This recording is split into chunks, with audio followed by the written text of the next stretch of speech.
distinguished guests, ladies and gentlemen, good afternoon. This is a position paper by participants of the second Youth and Devolution Symposium held on 12th and 13th June 2019 at Africa International University, Karen, Nairobi. A total of 300 youth delegates drawn from all the 47 counties of the Republic of Kenya attended a two-day convening meeting dubbed Second National Youth and Devolution Symposium, convened by Emerging Leaders Foundation. The symposium, whose theme was positioning youth at the heart of devolution, was a culmination of the work that ELF has been doing in 8 counties. That is in Kilifi, Makueni, Murang'a, Uasin Gishu, Bungoma, Migori, and Kericho, working specifically to strengthen the capacity of youth in terms of how they engage their respective county governments. The overarching objective of the symposium was for the youth drawn from across the country to reflect on the progress made in attaining the youth agenda through devolution, and also to discuss the pitfalls and explore other emergent issues and opportunities going forward.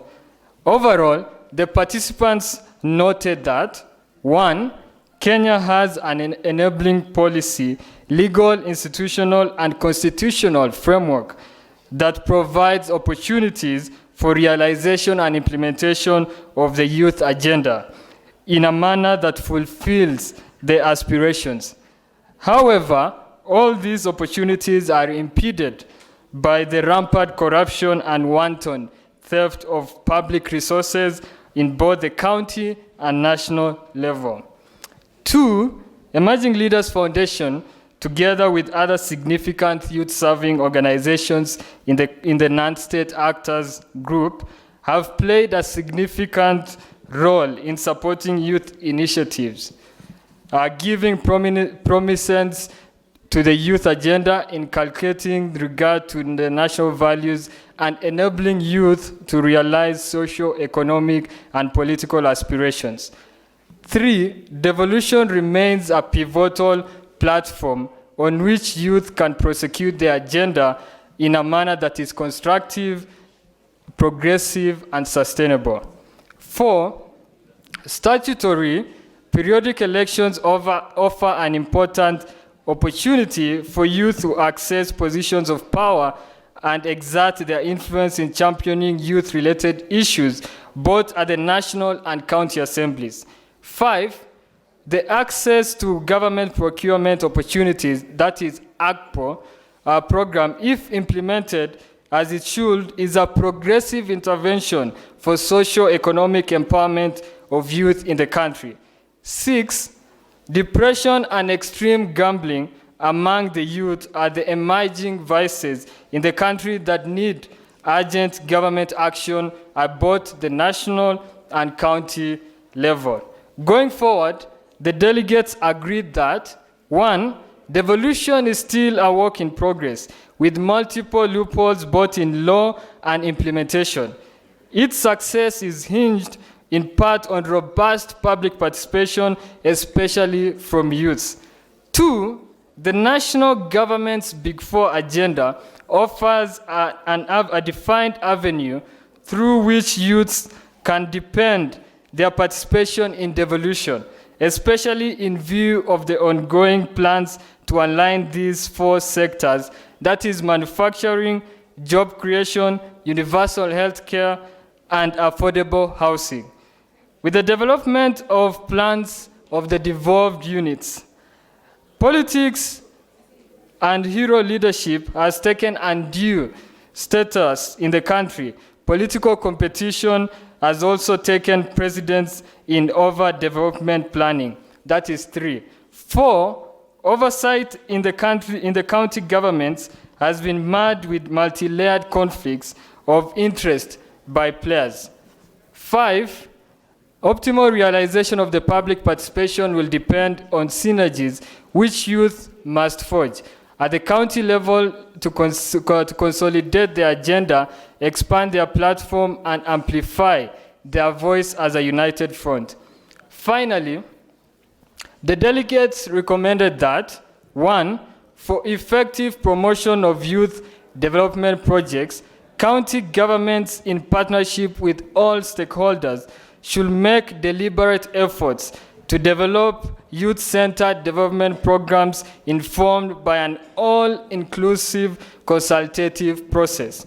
2, the Ministry of Public Service, Youth and Gender Affairs, through the State Department of Youth, needs to harness youth-serving efforts at all levels of national and county governments to leverage on available platforms for young people.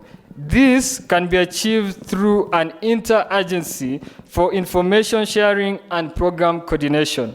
3, all county governments should take up open tender systems to weed out institutionalized corruption in that sector. 4, there is need for county governments to increase responsiveness to youth issues, not only in policy articulation in the CIPDs, but also through budgetary allocations and visible auditable projects. 5, all youth across the country ought to support the government's renewed war on corruption, which has had pervasive effects on youths by curtailing their participation in the governance and access to government services. 6, all youth ought to embrace a value-driven life, especially those in positions of responsibility. This, in many ways, the anchor of good governance. 7, individuals and institutions working with the youth, working within youth spaces, especially at the county levels, should seek to build networks, eliminate a silo mentality, and define common issues that they can pursue collectively. 8, in spite of the progress made in creating a conducive environment for youth to benefit from devolution, a lot more needs to be done in adjusting the current policy, legal, regulatory, and institutional framework in order to respond to emerging realities on youth issues, and also the approval of the draft national youth policy needs to be expedited by the cabinet. Overall, it is our aspiration that more partners, both state and non-state, will work together to continue bringing youth and youth-led organizations at the center of policy making within their respective counties. Ahead of the 3rd Youth and Devolution Symposium in 2019, we expect to see the following, among other things: increased public awareness of the role of youth in implementation of devolution in Kenya, specifically deepening the awareness of the opportunity to take part in policy and decision making in their respective counties. 2, constructive engagement and influence of youth in the devolved functions. 3, strengthen capacity and role of youth and local organizations in implementations of devolution. And lastly, strengthened accountability mechanisms for youth actors in the devolution space. Ratification of this position paper.